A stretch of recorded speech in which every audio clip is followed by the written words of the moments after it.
Hey everybody, welcome to Showbox Reviews. I'm Stan with my lovely wife Tanya here again, and we're doing a reaction to Punk versus Joe. And we've watched a little bit of Collision to begin with.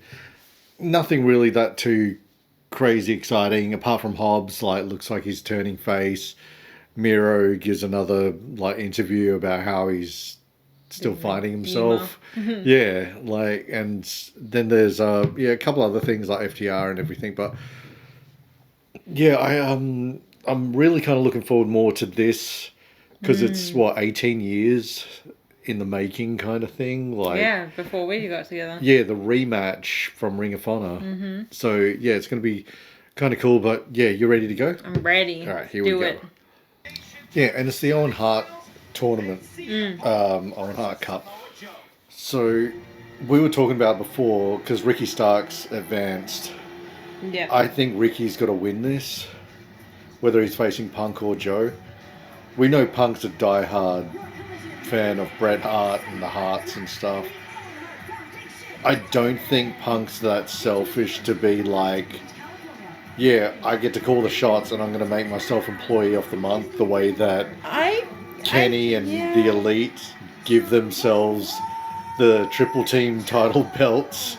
It's like you just voted yourself to be Employee of the Month, and you guys are in charge. Yeah, my prediction is CM Punk will win this versus Ricky Starks, but lose. That's my prediction. Possibly. I think Joe would be a more... Well, this way Punk can give Stark that little bit more of a rub. Possibly, yeah. And then you have Punk hand him the bag with the AEW belt in it.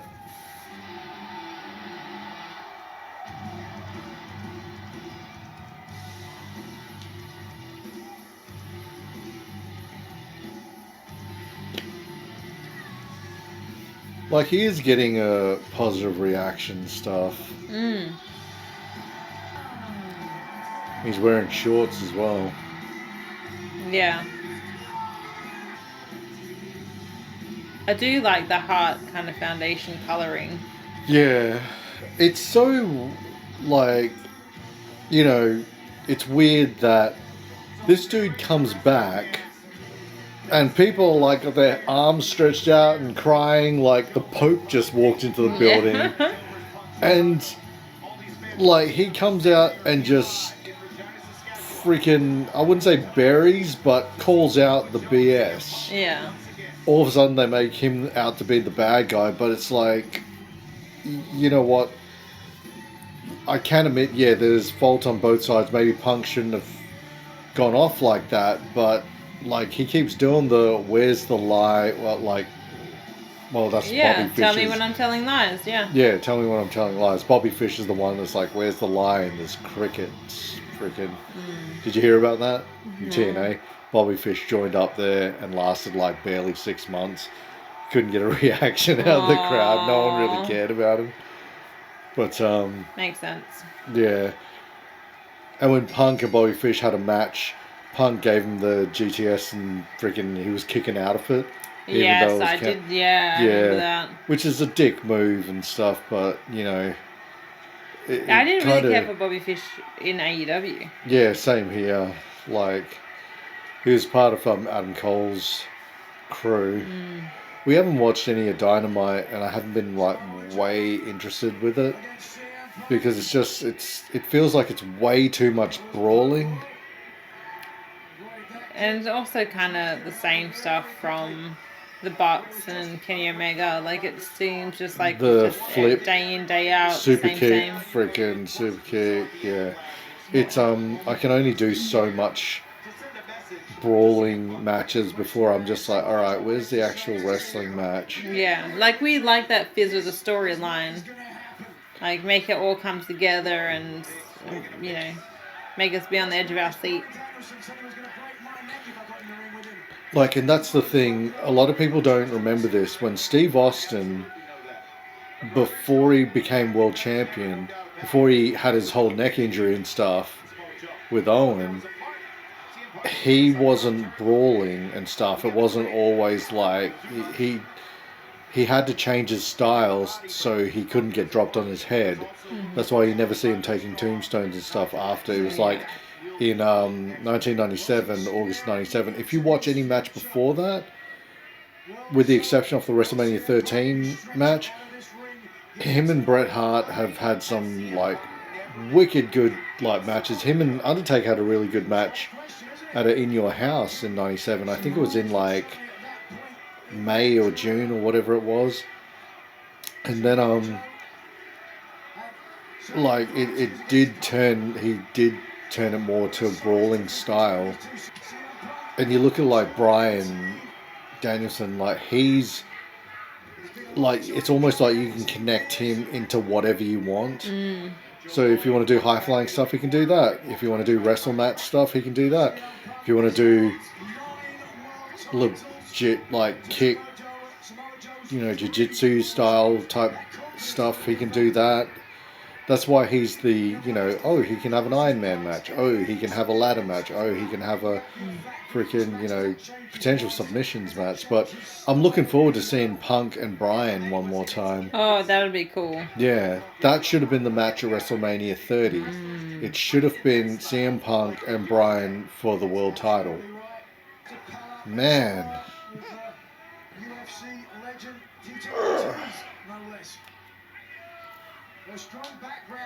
Yeah, you're right. Kind of makes me wish I took up wrestling. What's fun? Yeah. For anyone who's watching Road Kitty Cat, Tanya used to do a little bit of wrestling. Explosive Coastal Wrestling and Way back when. all the way back.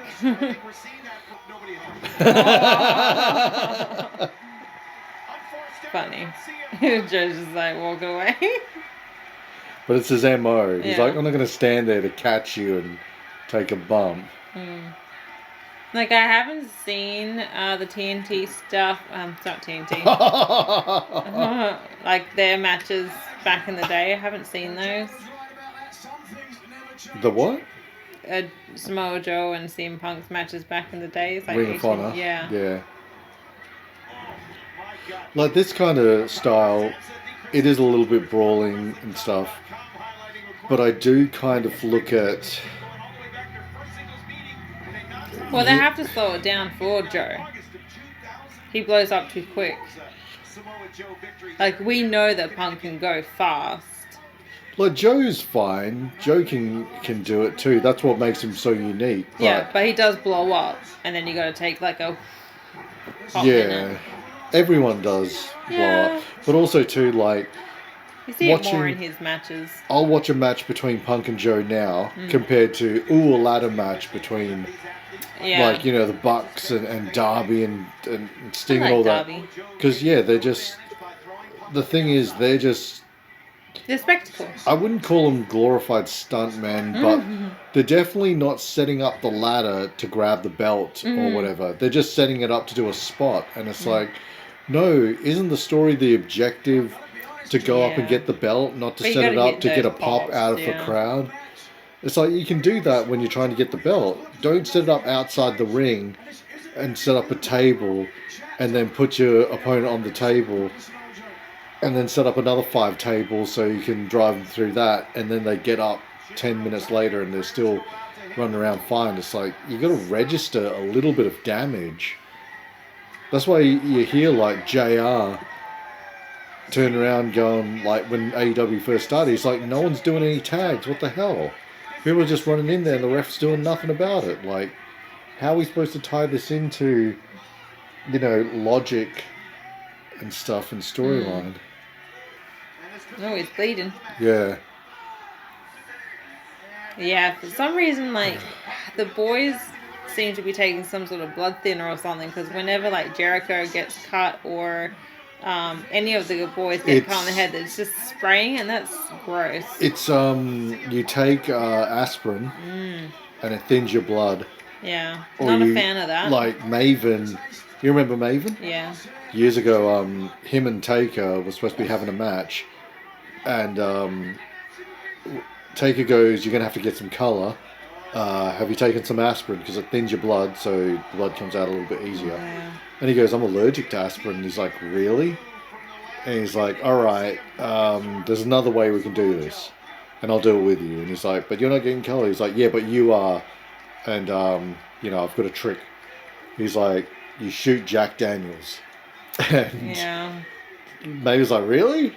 And he's like, yeah. So he goes, before the match, here's me and Undertaker shooting Oh my Jack God. Daniels. Because that's Taker's go-to. And, Maven was like going, here I am, like, I'm well looked after with Taker, but I'm wrestling semi-drunk. See the girls in the front row. Yeah. Oh,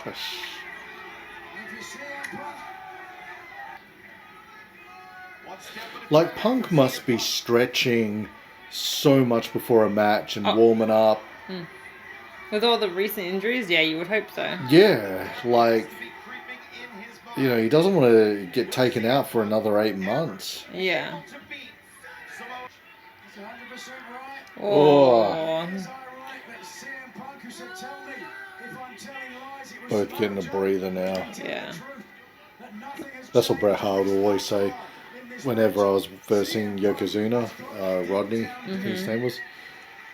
He goes, I would do a lot of the work and kind of keep him in the middle so he can take those breathers, and it was all about me trying to get him off his feet. Right. And he goes, I'd managed to do it and still be able to tell a pretty entertaining story, but he goes, it was tough to have the super heavyweights wrestle the stamina guys. Yeah.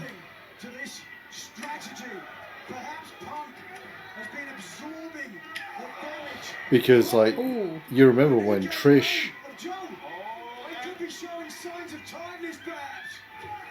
Oh. Like, when Trish Stratus was starting up, she wasn't really getting trained too hardcore or working with people who are super trained because she was versing models. Yeah, well, she also was... She was a fitness model. Yeah. So she was like pretty much an athlete. Yeah.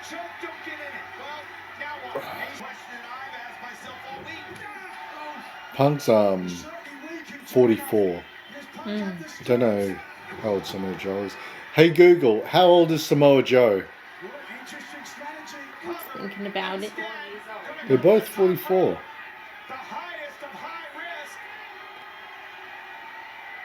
See some rope burn on his back. Yeah.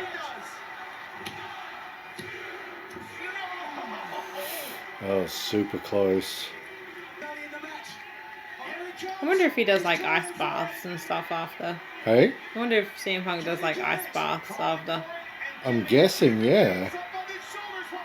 Oh, jeez. I just imagine how sore you would be. Oh.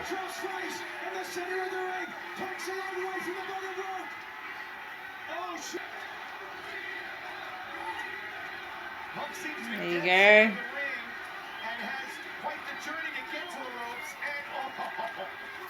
Jeez. Oh, That was quick. Super power slam. Yep. It was so perfectly executed Yeah, as that well. was quick. Look at this. Wham!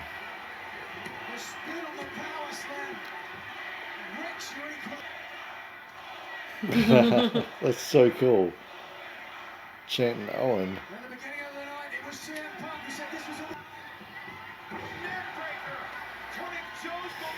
These guys just haven't missed a beat. No. They're still... Hey, victory roll. Hey, he did it. That's how Bret Hart won his first King of the Ring. Nice. Oh, the 93 King of the Ring. So, prediction 1. Ready. CM Punk wins. Yeah. Now let's see if he,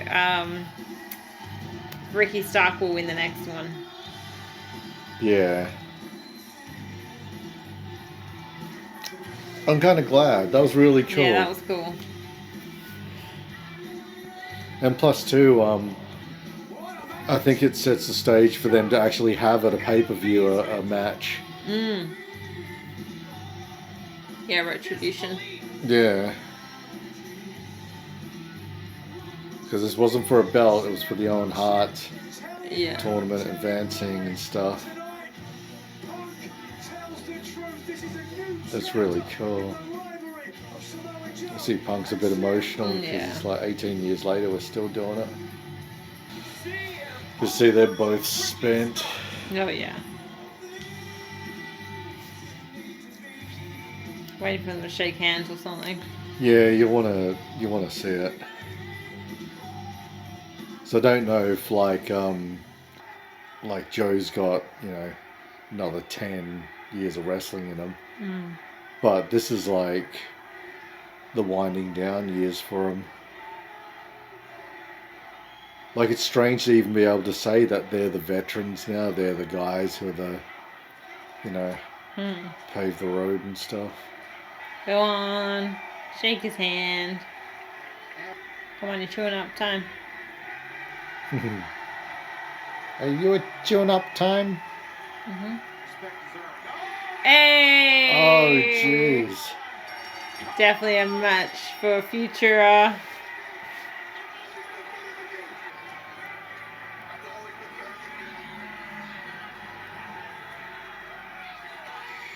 Crowd's so split.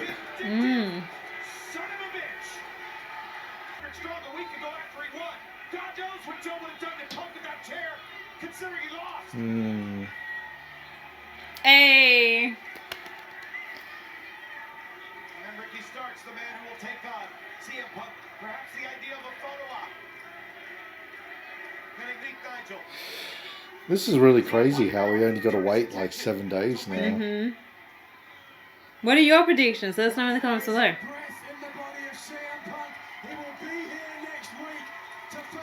So,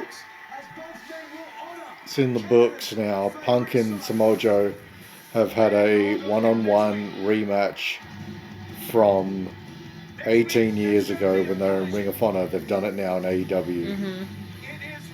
And it sets up for another match, like you said. Yeah, I mean,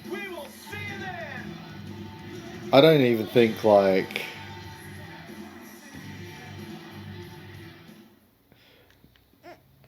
yeah. So anyway, I'm not like, oh my god, 5 out of 5 match. That was really good, considering what they've been through over the last nearly 2 decades. Yeah. It doesn't look like they've missed a beat. They're still super comfortable in the ring together. They still flow really well. That power slam, I can't get over that. That was quick. That was really sweet.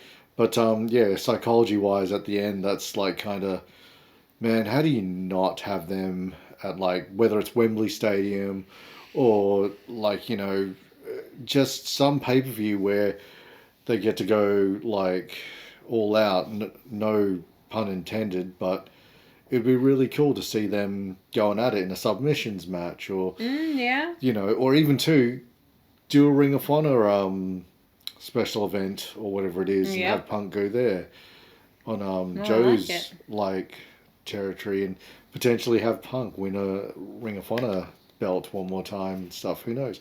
But yeah, is there anything else you can point out? No, I thought it was pretty damn good. Yeah, like I said, you can tell when they start to slow it up, so that it doesn't get too blown up. But it looked really good.